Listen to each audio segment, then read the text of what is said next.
Latest ആയിട്ടുണ്ടെങ്കിൽ സിലുവിൻ്റെ ഭർത്താവിന് ഒരു ചാനൽ തുടങ്ങിയിട്ടുണ്ടായിരുന്നു. അതിനകത്തുണ്ടെങ്കിൽ ഇതേ കണക്ക് മെയിനായിട്ട് പറഞ്ഞൊരു കാര്യം എന്ന് പറഞ്ഞാൽ തൻ്റെ വീട്ടിലെ സാധനങ്ങളൊക്കെ വിൽക്കുന്നുണ്ട്, ആരെങ്കിലും ഉണ്ടെങ്കിൽ വാങ്ങാൻ തയ്യാറാണെങ്കിൽ തീർച്ചയായിട്ടും ഉണ്ടെങ്കിൽ കോൺടാക്ട് ചെയ്യുന്നുള്ള രീതിയിലായിരുന്നു പറഞ്ഞിരുന്നത്. സോ അതോടെ തന്നെ പറയുന്നുണ്ട് താനുണ്ടെങ്കിൽ ഗൾഫിലേക്കൊക്കെ പോവുകയാണെന്നുള്ള രീതിയാണ് പറഞ്ഞിരുന്നത്. അതിനെ തുടർന്നാണ് വീട്ടിലുള്ള സാധനങ്ങൾ വിൽക്കുന്നതും അതിന് ആരെങ്കിലും ആവശ്യമുണ്ടെങ്കിൽ വരണമെന്നുള്ള രീതിയിലാണ് പറഞ്ഞത്. സോ ഇതിൽ നിന്ന് മനസ്സിലാക്കാൻ സാധിക്കുന്നത് ഇവർ തമ്മിലുള്ള പ്രശ്നത്തെ തുടർന്നുണ്ടെങ്കിൽ ഭർത്താവ് ഈ നാട്ടിൽ നിന്ന് തന്നെ പോവുകയാണ്. ഒരുപാട് പേരുണ്ടെങ്കിൽ വീഡിയോ ചോദിക്കുന്നുണ്ടായിരുന്നു ഭർത്താവും അതുപോലെ തന്നെ ഭാര്യയായിട്ട് എന്തുവാണ് പ്രശ്നം, എന്തുവാണ് നിങ്ങൾ തമ്മിലുള്ള പ്രശ്നം എന്നുള്ള ഒരുപാട് പേര് കാര്യങ്ങൾ ചോദിക്കുന്നുണ്ടായിരുന്നു. എന്തെങ്കിലും സിലു പറഞ്ഞതിന് മറുപടി പറയുന്നുണ്ടോ, അല്ലെങ്കിൽ എന്തുവാ സംഭവം എന്ന് പറഞ്ഞ് ഒരുപാട് പേര് ചോദിച്ചിട്ടുണ്ടായിരുന്നു. പക്ഷേ അതിന് മറുപടി ഒന്നും ഉണ്ടെങ്കിൽ ഗഫൂർ പറഞ്ഞിട്ടില്ലായിരുന്നു.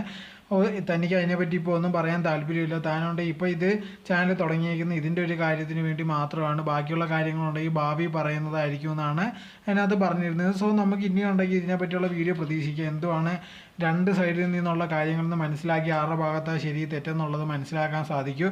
അതല്ലാതെ ഒരു സൈഡ് മാത്രം നമ്മൾ കേട്ടിട്ട് നമുക്കൊരു തീരുമാനം എടുക്കാനും കഴിയത്തില്ല.